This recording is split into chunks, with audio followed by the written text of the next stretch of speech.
You hear me now? I can hear you. I lost you for a minute there. Dusty Clifton's a young dude that's, don't get me wrong, he's been doing good stuff.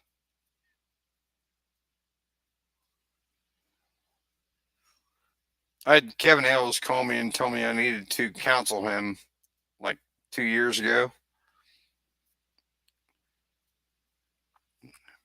Him and his buddy were doing dumb stuff. Like the dangerous diving type stuff. They're going way deeper than they should have been with no idea what they were doing.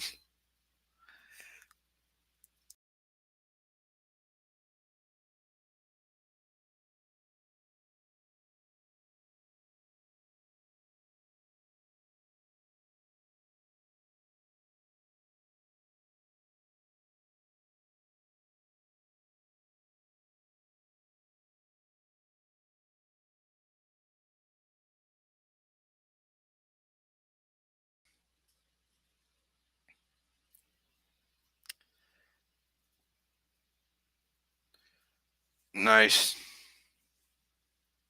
Almost like the internet's saying it's time. Well, it's that time. But if you can't get Jim or Mac, just drop me a note. Okay, You gotta get wet again. I do.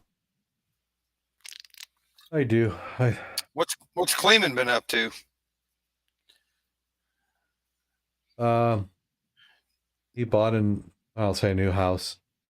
His stepfather passed away about 5 months ago. He was in his late 90s. I think he was like 98 or something. And it's a house that he grew up in. So he and Stacy are remodeling that house. They had all this stuff. They were remodeling their other house, the one they've lived in for 30 years. And the contractor uh, was having such a hard time getting materials that they had bought this house. And now they're going to put everything they were going to put in the other house into this one. So the house he has in town, he's going to rent to his kids. And then they're redoing this other one. So when he's not working, he's doing the house. But uh, He's probably the only one I know that's been drier longer than you have. yeah.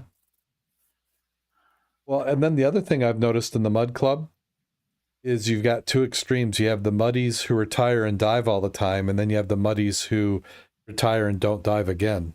And there's a couple. It's like I thought you retired so you'd have some time to dive, and they're just Yeah, I can put names on those. you know, Don't need to. Well, and then the younger kids, just getting them in. That seems to be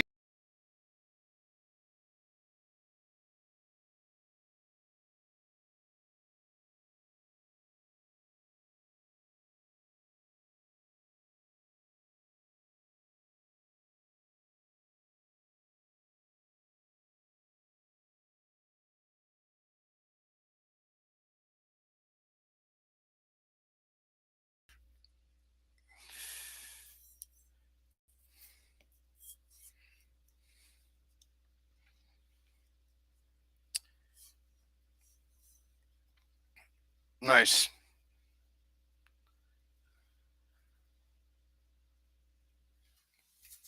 Can you hear me? I can hear you. And then, you were talking about the retirees in the club. The biggest thing the club has to be looking out for is the younger guys. And when I say younger guys, they can be in their 40s or 50s and be younger guys.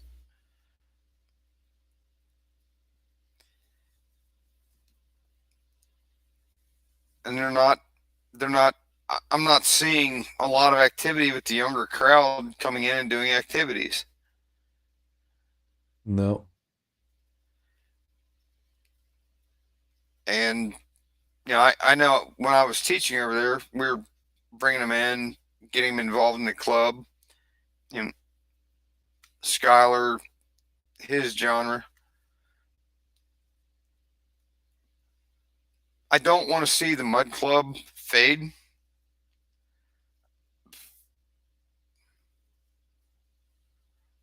Yeah, it seems to come and go, but it goes so quickly. They've got, you know, they brought a bunch of new members in like in the spring, and they were all gung ho, and they're like they had like biggest meeting they've ever had. And then like the last meeting a month ago, well, not this one this week, but the previous month, it was like they had almost nobody show up. And it's like, it, it's almost like people, it's like everything's a service. Like, oh, I'm just going to walk in. It's like a grocery store. You walk in when you want to buy something, and you just assume the next time you need it, it will be there. It's like there's no investment into what they want to have. Well, I'm not going to get deep into politics, but maybe there's an association to that. Yeah. Well, like there's like in the summer during fair, I cook corn dogs, and the organization's called the Friends for Berrien Springs, and they've been operating for 40 years. It takes about 128 volunteers to run the booth, and then they give out, you know, probably $50,000-$60,000 a year. Well, this year's their last year. They're selling all their equipment and turning over the booth to the fairgrounds, and it's just because Can't get help. Everybody's older, and they don't get new members in, and like you were saying, these guys, the founders, and there are quite a few still around, are in their 60s and 70s, and the new guys are 30s to 50s, but the ones in their 40s and 50s have kind of like stepped back. Like I worked it, and one of my other robotics coaches worked it, and we were there every night, and I think we worked it more than probably just about any of their full-time members. So, and it's a shame because I mean we made for robotics about $2,500 a year just off that one booth. So, but we see that like all the groups I belong to, is I always end up in some role of being in charge because there's just nobody else. It's like I got to spend time doing it. I end up in charge of it because everybody just kind of flights in. And then you have no other time for your own pursuits. Yeah. And I think that's a big collapse we're having right now in society. And the same dive clubs. They're all of them are going to fuck. Yeah. You know, barrier divers, the ones that are putting on the show this weekend, they a big part of the problem with them is the older membership. Same problem that the Ford Seahorses are having. All the older members are like, we're tired of doing this. We shouldn't be doing this. But then when the younger guys come in, they're like, oh no, you can't do that. That's not how we do this. And it's a catch-22. You know, to attract the newer members, you have to be doing newer things. This isn't 1960. And the clubs, the Mud Club, the biggest draw for the Mud Club for new members were new divers in the area that somebody put a thought in their mind about local diving. And then the muddies would be like, come under the umbrella. I mean, take you, for example. How'd you end up involved at the Mud Club?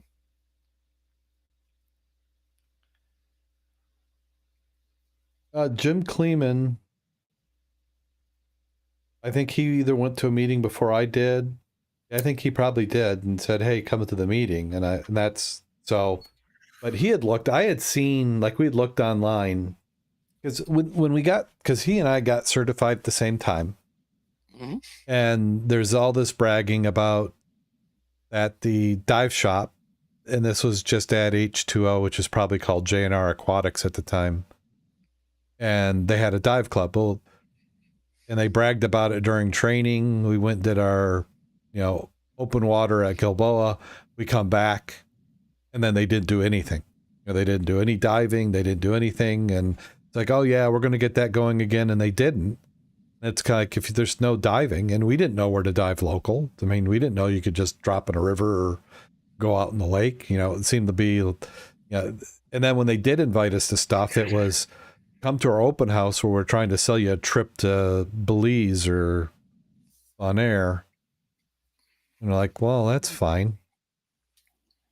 So, and then I think a year went by, and then we decided to do open water, advanced open water.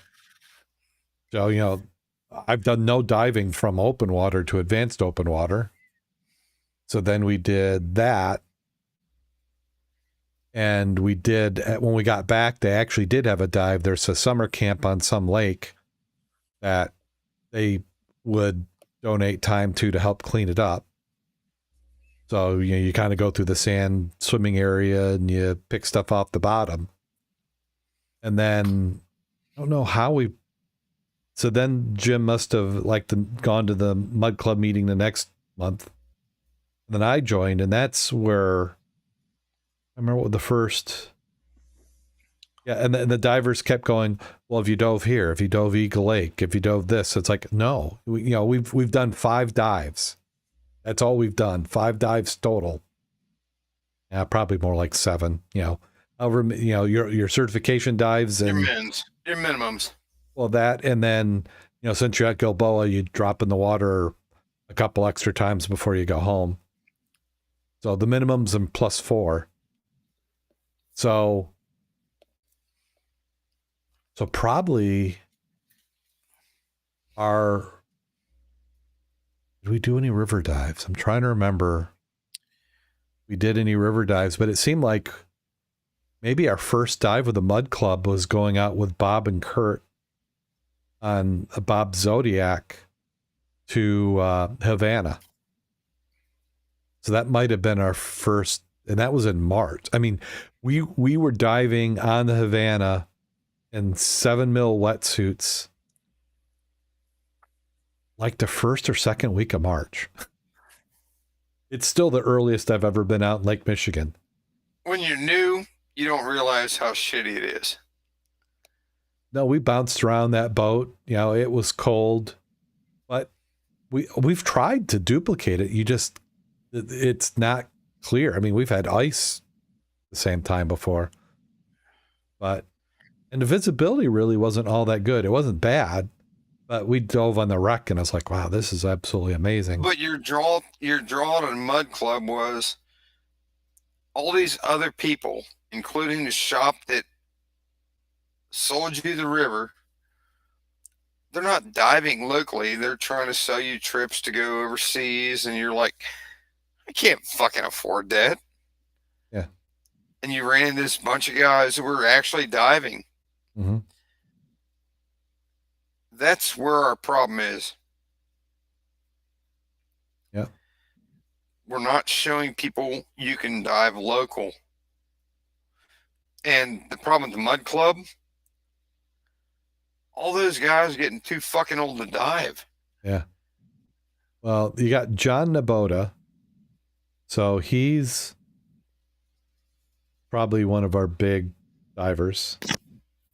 You have Kevin Kevin being Kevin. Trying to think who else. There's a young couple in Niles who, I mean, they might not be so young now, but last time I dove with them, I think he was they were like 22 and 23 or something. I mean, they were like really young. Yeah, they had no money, but they were like, they would buy a boat and he would work on it and had like a river boat and they go diving. So it's like anytime I we're, could probably name them. Were these people about the time that I was teaching at Wolf's? that probably could have been. It's only been the last 2 years that I wasn't doing all Wolf's classes. Yeah, I don't know where, I mean, he was a fairly new diver because they went like from going through training to diving in the river. And see, Mac was like the secret weapon because he was like, that's why we call him the dive mentor. Is like, you go, yeah, come on out. We're going to meet here. And then he go out and, he could adjust his diving to whatever somebody's skill level was and Yeah. ask him questions, feel him out, make sure he didn't take him too far. And then you learn I all. I don't think Jim's comfortable diving a lot anymore. I don't think so. Yeah, I don't think he's. Jim is more comfortable being on the surface, Mhm. and I think he knows he's reaching physical limitation. And I know Mac's been going through stuff between him and Sharon. Mhm. He doesn't get out. I, to me, the secret for a dive club is you've got to be diving locally, not just a dive club that's doing trips to go here, there, and everywhere. But, like around here, I'm the only one I know around here that dives our creeks and streams. And the one dive shop we have next, we're not going to get into the downfall of the last one. There's actually some family connection to that one, but the owner's currently in prison. Oh gosh. Yeah, that was a bad thing. We had a great up and coming shop. They were doing good things. I was talking to them about starting to do the more abnormal classes, I guess. River diving, ice diving. Mm-hmm. Come to find out, he was putting his phone in his stepdaughter's bathroom. Oh God. Yeah. Uh, Unfortunately, that at the time that was my youngest daughter's boyfriend's father.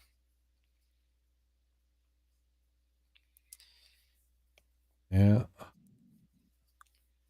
And her and him had been together for about 4 years. And she actually chased him out to Seattle because he went in the military, and she went out there to go to school. But that dive shop kind of went downhill when he was prosecuted. But I think, the club thing, if you're not diving locally, you're going to lose it. And I don't care where in the continental United States you are, there's somewhere you can dive local. Is it going to be Caribbean pristine? Probably not. Are you going to find gold and silver?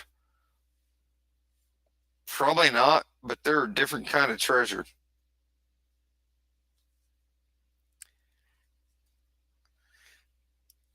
You saw that, Darren? We'll make a podcast Yeah. you can earn a living on.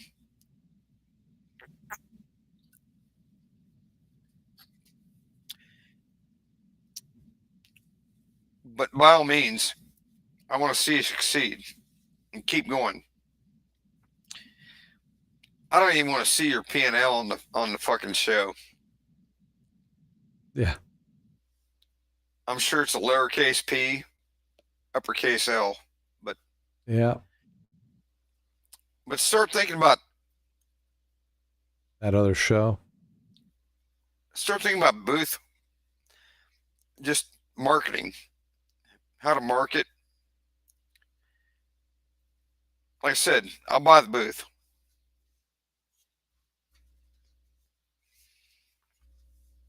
I will tell you, bring your second lever when you come up there.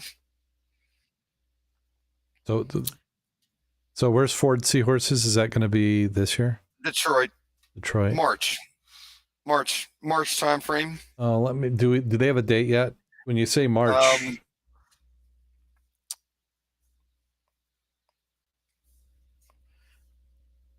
I don't know the date. I can find out and let you know tomorrow. Or there you go, right there, top. I don't know. They've updated the website. Depends on whether or not Nick Lewinsky has been. Nah, Nick hadn't updated shit. You ever met Nick Lewinsky? we had him on the show. We interviewed him, but I don't think I've met him in person. The name sounds so familiar that it seems like I probably should have. Oh, he's a big fucking dude. You look at him and you're like, you can't be doing that kind of diving. Good guy. Yeah, let me see if I can. Oh, I can make calls. I know everybody that's running the show now. Yeah, because let me see what dates. Because usually my problem is Robotics. yeah, that's competition season, and it's so here I'm pulling up my list. So Sorry, we can put together a booth I can represent. it's I'll even promise to stay sober for the first half. For the first half. Yeah. Let's see. Well, last year got really bad. Yeah, there was a certain charter captain and brought a Canadian whiskey in called Christ. What was that nasty shit? Lumberman's, maybe?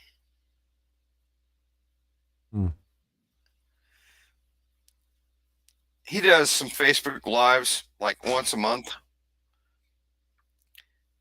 And he always preaches that his whole show is brought to you by this whiskey. It's some Canadian whiskey. I want to say it was like Lumberman's or something like that. And we were actually up in his hotel room. He's doing a Facebook Live. And he gave me a shot of it. And I threw it down. And I'm like, oh my God, that's the worst fucking shit I've ever tasted in my life. Can I have another? Yeah. Evidently, I drank an entire bottle just to see how much it sucked.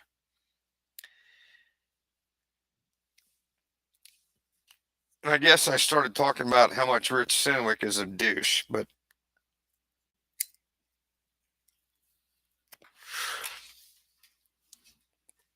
I haven't talked to Rich in so long. That's not a bad thing. He is gone fucking total dumbass. I guess his Apostle Islands trip, they're diving to 260, 280, and he decided to get completely fucking shit-faced overnight between dives. And in the morning. He wasn't hungover. He was still shit faced. And he was like, I'm going to fucking dive anyway. And I know the charter captain. I've talked to him. Everybody else on the trip, they took a vote and decided you're not getting in the water. We don't want you in the water. So the guy that he was going to be diving with dove by himself. And last I heard, he's had 6 chamber rides. It's been kept pretty quiet. It didn't hit the scuba board accident incident. But that wasn't Rich. That was somebody else. That was his buddy. Ah. He also had a guy die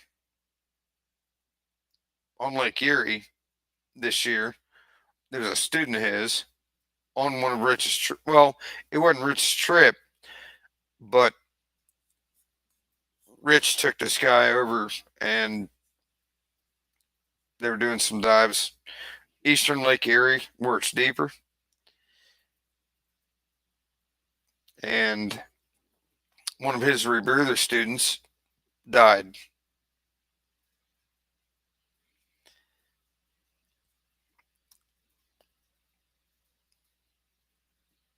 Yeah, I don't think they've updated for next year yet.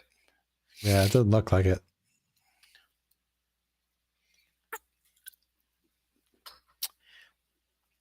Yeah, I think when you had Nick on, I think he goes by Ghost Ship Photography. Yeah, because what my first event is March 9th through 11th. And then an unlisted event, which is like a pre-event, probably 2 weeks before that, which corresponds with this date. Which usually towards the end of March. Yeah, if it's the end, and then my first event is March 9th through 11th, and then I have another one March 25th through 27th. And then I've got state is 6th through the 8th, and then Houston is 19th through the 22nd of April.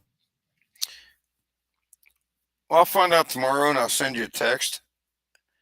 Okay. But we'll still pimp the show. Yep. We'll probably get Mac in the booth, Jim in the booth. I'm sure they'd both be willing to come over. Yeah, they would be. I mean, Jim doesn't have shit going on anyway. Mac, as long as Sharon's still good. Yeah. Is her health stabilized? Kind of, I think. I haven't talked to Mac in like 3 weeks. I mean, he was texting me, but I think he's so depressed now. He's not, so I should go into town and see if he's take him out to lunch if he can. Yeah, I get a chance. I'm so freaking busy with my job, but I get a chance, I'll give him a call. Just talk to him. Yeah, because I mean, the nice thing about the podcast is even when he wasn't diving, he got to at least talk about it. But I mean, his whole life revolves around Sharon. So yeah. He's got to be taking it hard. I mean, I remember. Yeah. Did you know Sharon before she had her original brain surgery? I did not. Max Smart, she was brilliant. I mean, she was like his common sense. You know, Mac was out there on the edge, and then he would say something, and Sharon would say, "Oh, you mean like this, or this?" And then he'd go, "Oh yeah, that's probably not a good idea." No, I didn't have the pleasure of knowing her before that. And she was really brilliant all the way, and the day she had the surgery. because she had a tumor removed. I can't remember how big it was, but it was like, oh, there'll be a little bit of recovery time, but she'll be as good as she was before. And she was not. No. She never really recovered. It was almost like a surgery-induced stroke, is what it seemed like. She got to be really fearful. She lost all her confidence. I mean, it just changed her. And then she's had a couple, 2 or 3 strokes since then. Mac was the. I had known you guys through the podcast, and I came out there for a turkey dive. I don't remember what year it was when I came out there. There's probably an episode on it. You listen back, one of the 500 and some will have it in there. I know there was, because it was a picture, and it was a group of us with the picture, because I think Jim Clayman and I were the only ones that found anything, if I remember right, because Viz was dick. But I drove up there, got a room, and the first person I met was Mac, because he told me, call me when you get in town. And I guess I don't remember where it was. I chose a hotel. But when I called him and told him, hey, I'm in town, here's where I'm at, he's like, are you shitting me? You got a room there? Yeah. It was cheap. I think it was actually a room in Benton Harbor. And he drove down there, and it was probably 8 o'clock at night. We drove around in his car. We went down to Silver Beach. He was showing me all this shit. But he was the first guy I met from the Mud Club, face to face. And he was so enthusiastic about sharing everything about the area, the region, the diving.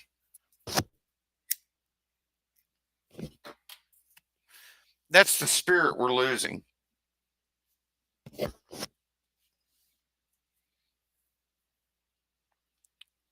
I need an intern. An unpaid intern. I'm looking at all this stuff that Preferably hot, young. Yeah. Not too young. One that gets along with your wife and there's no suspicion. Yeah.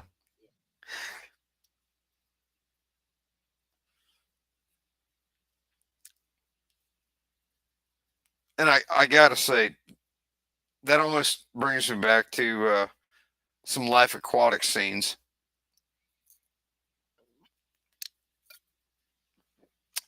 The quintessential dive movie.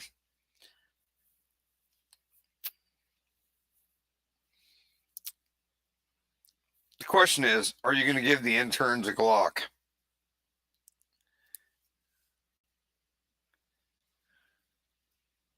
Oh. Quit saying code. I'm just trying to see if I could figure out when that was that you were there. Yeah. I need to put some more metadata in. The easy way would be, and I'm not sure where your podcasts are, but if you can go an inverse search, first to last.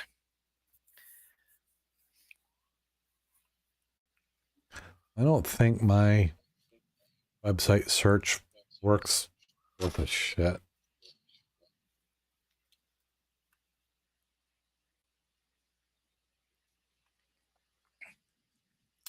Can you show those in inverse order?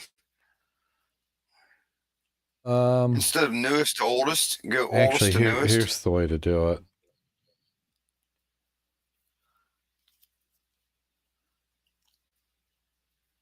I am not a robot. At least as far as I know. Crap. WordPress.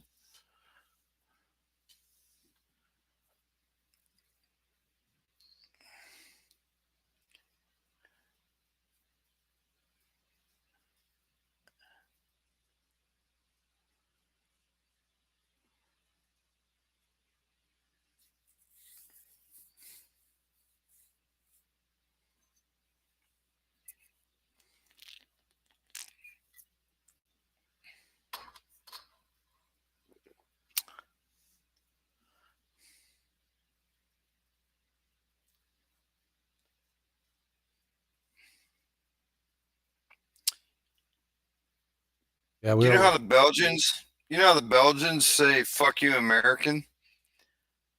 No, how's that? Stella Artois. That's how they say "fuck you, American."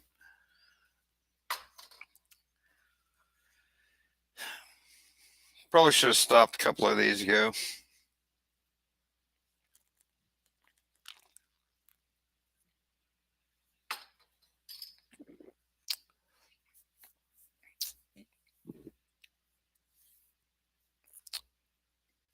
Probably easier to go all the way to the bottom and come up.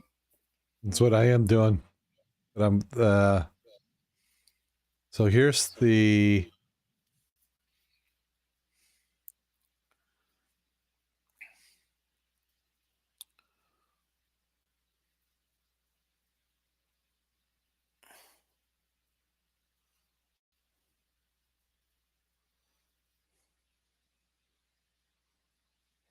that was the one you brought the dry suit. It was 92. Yeah, That wouldn't have been the first time, would it? maybe. Do you have a picture from the turkey dive? Let's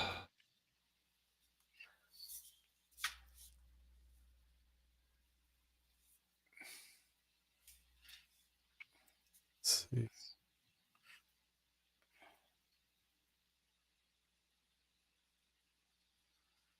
I see the picture. I'll know. It might have been. Holy Christ. Mud Club website. I haven't seen that in a minute or two.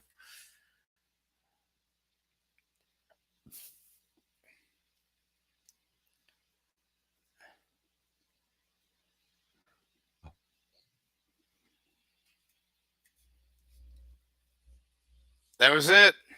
That was it. Yeah, that was the dry suit dive. Because if you look, Wow, everybody, we all looks like babies, don't we? scroll down. I've got a big jar in front of me, I bet. That's the bottom of the photo.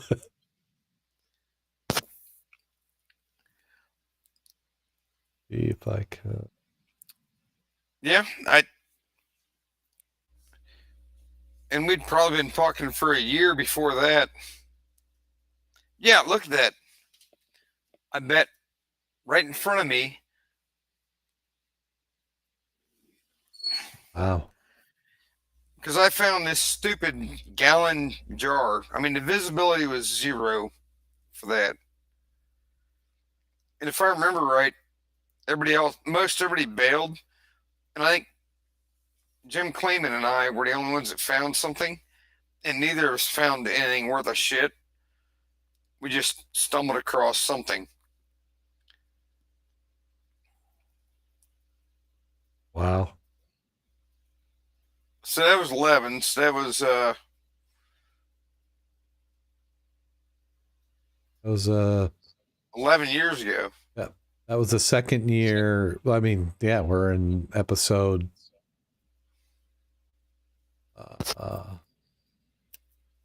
92.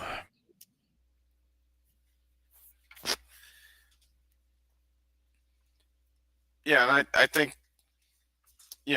so we'd been talking before that because for me to drive up there to do that,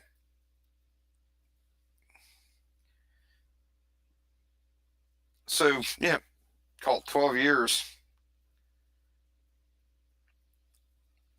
I want to say I started listening to you guys early in.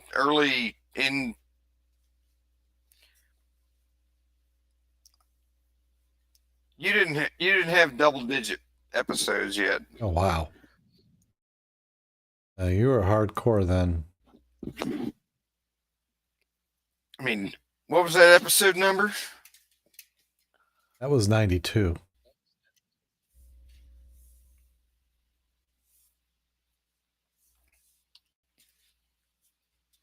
Yeah. So by 92, I drove up there to hang out with people that were diving like I was diving. Yeah. Yeah, when we did this episode, when we started the podcast, we thought, you know what, we'll try and hit 100 episodes. Yeah, my goal this year is to get Jim Lehman out diving. Oh, look at there's the Max Wreck.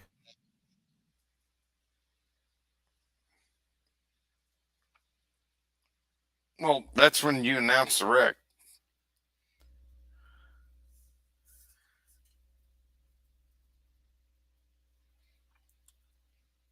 Wow, I couldn't type either. There's a scalp joke of the week.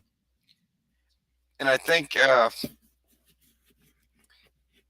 was that spring that I actually did an advanced open water class, and we did our wreck dive on Max Wreck.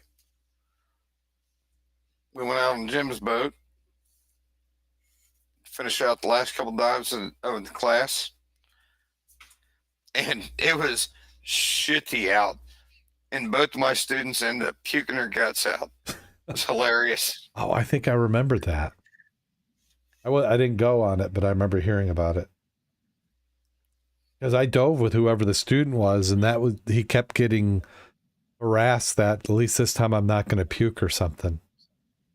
Yeah, because we were up there for the whole weekend. It was, God,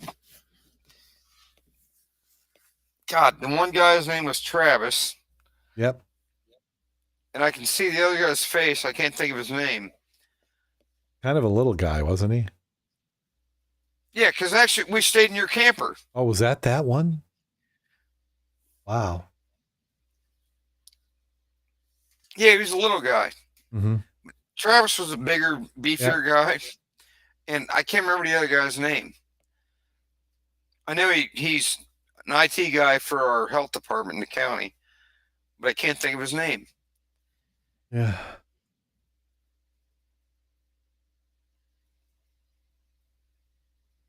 Yeah, we all sat out behind. We had a big fire going, and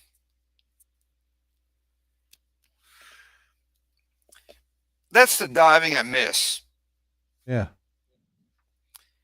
Well, the kind of back on why we started the podcast is I can remember getting involved with the Mud Club, and everybody always had these great stories. So we'd do a dive, and then we'd hit the restaurant or bar, and then they would talk about this time they went here, or they found that, or saw that, and you're like, crap. I bet everybody would like to hear about that. And maybe that's where you need to go back to start getting some people watching shit, because I'm looking at the numbers and I'm thinking, what the fuck? Yeah, I just I'm looking at some of the views. I'm looking at some of the views on the YouTube shit. YouTube's and never I remember been... days. Yeah. I remember days when we had more people in a fucking chat room. Yeah. Yep. Than you've had views on shows. Yep. Well, YouTube is not a good. The thing with YouTube is it's terrible for discovery. So I've got a bunch of stuff I've been working on. I mean, I got some mobile apps that I'm going to do along with a podcast. And there's let me see. Here's I've been doing a lot of back end stuff. That's not what I wanted to go to. But you know what's going to draw divers in? the same thing that drew you in, same thing that drew me to the Mud Club guys, the local diving stories and actually diving. Oh yeah. Yeah. I mean, that's been my problem, is just not been able to get out diving. And right now, like if somebody said, here's $1,000, let's go diving tomorrow, I can't get my gear together. I mean, it is like, I would not be able to. I'd have to, it'd probably be easier for me to go buy new than to go find all my gear. It's just, I've got so many projects at home. I know the feeling. I mean, I've got a compressor. I bank like 10,000 square foot of air. And probably 3 months ago, I got a call from Glenford Fire Department fire chief. And he's like, hey, it was like 3 in the morning. We got a car in the river. Can you respond? And I'm like, I gathered enough shit together to be able to go down there. And when I got down there, he was kind of embarrassed because he was standing next to the car and his ankles were wet. Yeah. Well, I've got to get my regulator serviced. I don't even know who. What do you have? I've got. You got an Aqualung, don't you? Is it Aqualung or is it Aries? Aqualung? Yeah, it's an Aqualung. An Aqualung. I was thinking you had Aqualung. Yep. It's Aqualung. I had Rich do the maintenance on it last time, but that's been a long time ago. Especially since it's been sitting for most of a year. And I've been fighting with a frickin' inflator. I have replaced that inflator hose 3 times and the fucking thing still leaks. Is it the hose or everybody gives me a different thing what it is. I've replaced everything anybody said to replace and this fucking thing still leaks. So it's probably just the inflator valve. It could be. I don't know. Buy a new one. Go to Dive Gear Express. I freaking bought new ones. They still leak. It's when you connect it to the BC. It's right there. Oh, so you're talking about when you plug the hose in, you get bubbles? Yep. You know, there's just an O-ring in there. Yeah, and Jim sold me 5 fucking O-rings, and none of them work worth a shit. So just go to Dive Gear Express and just buy a fucking hose. Well, and I bought a hose. I bought a fucking brand new hose from them, and it's thing because I couldn't get that to work. Just go to Dive Gear Express and buy a hose. Yep, that's what I need to do. That's. I mean, it hasn't kept me from diving, but every time I get in the water and I look at it, I'm like, crap. Yeah, I just don't like diving with gear that's not up to par. Because it's like, that's just like you get, it only takes that and 2 other things and you have a bad day. Yeah. Well, send me a picture of your reg and a picture of the serial number. Yeah. I'm not current on my Aqualung certification, but I can probably get the kits and we can just because it's I mean, it probably just, it needs refreshing. It's because Rich has serviced it since I serviced it, because I served it once. Remember the bug incident? I do. So after that, I serviced it, and then I dove with that for another 6-9 months, and then I sent it off to Rich, and Rich did it. Actually, when you sent it off to Rich, I probably did it at that time for it. I'm trying to That was probably when I was still working for him. Because I had that serviced, and I think I also bought a set of fins. I'm thinking that I was there because that's about the time period I was working for him. Yeah. And he didn't do any services. I did all the services.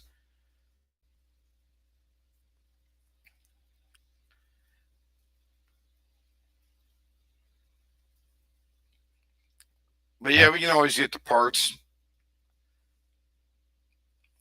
I've got a few customers I've picked up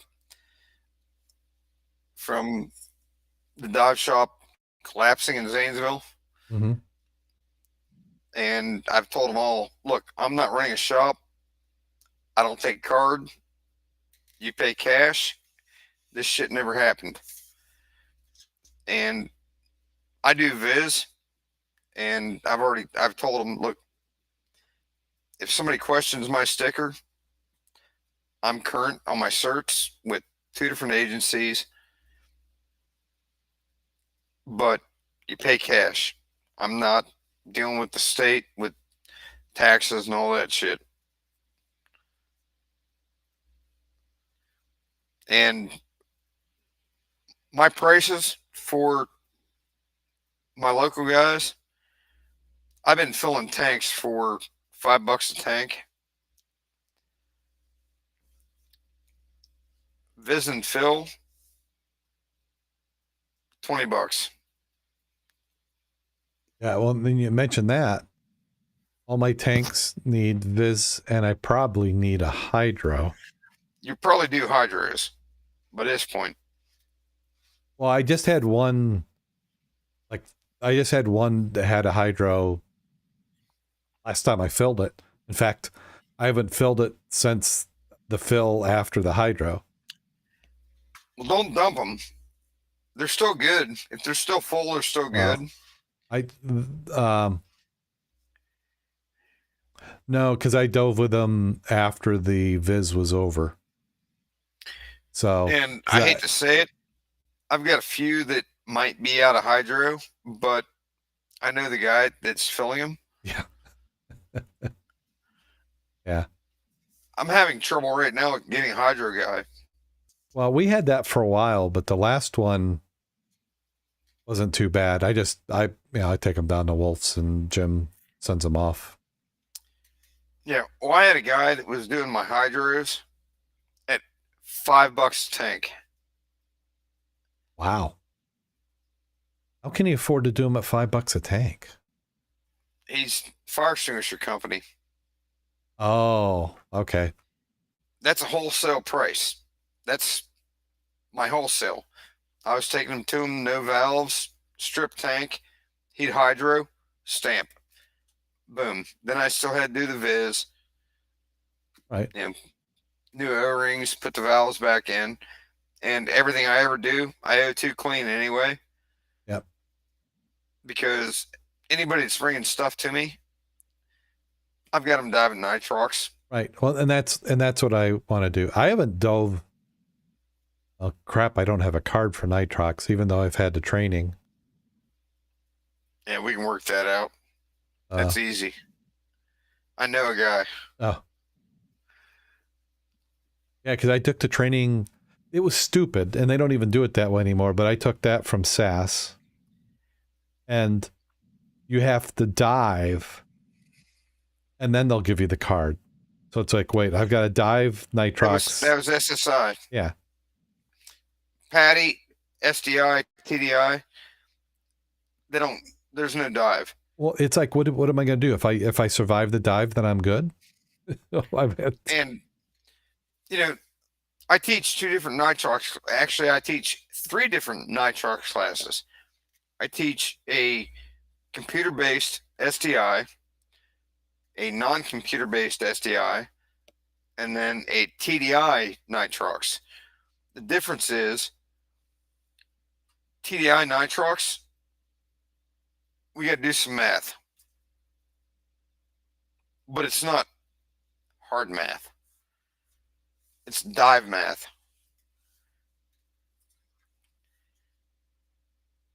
So what we need to do is just one night, we can log on to this platform, do a class, and 15 or 18 bucks, whatever it is, and I even Patreon that for you. Shazam. Yeah. It's not that difficult. No, I enjoyed the class. It was just the whole, and that's kind of the part of the thing with dive industry. I got to get going here, but is just it's the extra hassle that just kind of like wears it out. It Travel does. somewhere, you got to go pick something up, you got to go there. Oh wait, you got to come back. Like I can remember I bought, what did I do that H2O pissed me off on? Oh, they moved their freaking shop. You know, like I bought because they had like a membership. You could buy a membership and you get air fills for like $5 off for the year. I mean, I did all sorts of stuff. And then all of a sudden they're not there anymore. Like what? Oh yeah, we moved. Well, here's always been my biggest thing that pissed off dive shops I worked at. The dive industry does a good job of teaching people how to dive. They do a shitty job of teaching them how to go diving. Very few shops, period, will teach you that unless there's a sign that says no trespassing, you can walk up, get in the water. I have always emphasized in my classes, you can dive everywhere. Most shops have their instructors teaching, we're going to certify you and then take you on this trip that you're going to drop $5,000 to go to Belize. And I've never been that way. You teach them how to dive and also how to go diving.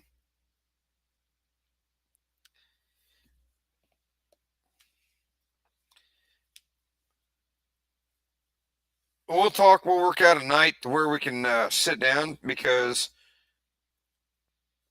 I've got a phenomenal nitrox lecture, and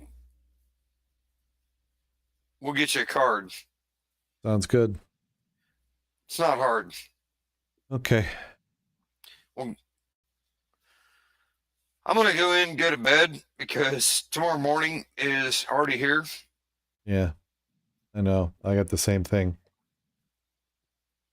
I think tomorrow's a 2-pot day. That's what I do before I leave home. Well, hopefully we can get in the water soon. Yep. Sounds good. Good talking to you, Darren. Yep, nice chatting with you too. Talk to you later. Yep, bye. Night.